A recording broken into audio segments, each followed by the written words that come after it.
मोहनजोदड़ो और हड़प्पा प्राचीन सिंधु घाटी सभ्यता के दो प्रमुख नगर थे।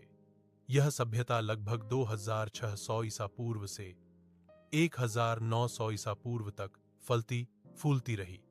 यह दुनिया की सबसे प्राचीन और उन्नत सभ्यताओं में से एक मानी जाती है, जो मिस्र और मेसोपोटामिया की सभ्यताओं के समकालीन थी।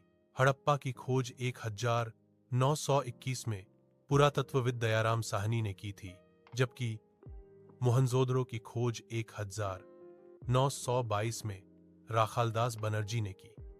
इन खोजों ने भारतीय इतिहास की समझ को पूरी तरह बदल दिया। इससे साबित हुआ कि भारतीय उपमहाद्वीप में 4000 वर्ष पहले एक संगठित और आधुनिक नगर सभ्यता मौजूद थी। मोहनजोदड़ो और हड़प्पा की सबसे बड़ी विशेषता उनका अद्भुत नगर नियोजन था। यहाँ की सड़कों को ग्रिड प्रणाली में बनाया गया था, यानी सीधी और एक दूसरे को समकोण पर काटती हुई। मकान पकी हुई ईंटों से बने थे। लगभग हर घर में स्नान घर और जल निकासी की व्यवस्था थी, जो ढंकी हुई नालियों से जुड़ी होती थी। यह दर्शाता है कि उस समय स्वच्छता और स्वास्थ्य पर विशेष ध्यान दिया जाता था। मोहनजोदड़ो का महान स्नानागार ग्रेट बैथ विशेष रूप से प्रसिद्ध है।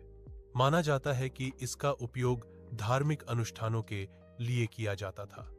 अनाज भंडार ग्रैनरीज भी मिले हैं, जिससे पता चलता है कि वहां भोजन संग्रह और प्रशासनिक व्यवस्था विकसित थी। इस सभ्यता के लोग कृषि और व्यापार पर निर्भर थे।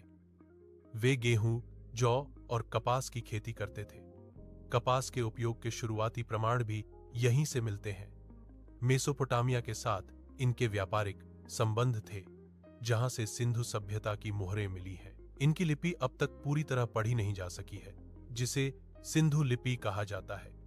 यह आज भी इतिहासकारों के लिए एक रहस्य बनी हुई है। लगभग 1900 ईसा पूर्व के आसपास यह सभ्यता धीरे धीरे समाप्त होने लगी। इसके पतन के कारणों पर विद्वानों में मतभेद हैं। कुछ इतिहासकार जलवायु परिवर्तन, नदियों के मार्ग बदलने या बाढ़ को कारण मानते हैं। आज मोहनजोदड़ो और हड़प्पा मानव इतिहास की महान उपलब्धियों के प्रतीक हैं। उनकी उन्नत नगर व्यवस्था और तकनीकी समझ आज भी शोधकर्ताओं को आश्चर्यचकित करती है। वीडियो को लाइक करें, चैनल को सब्सक्राइब करें, कमेंट में बताएं आप अगली कहानी किस जगह की सुनना चाहते हैं।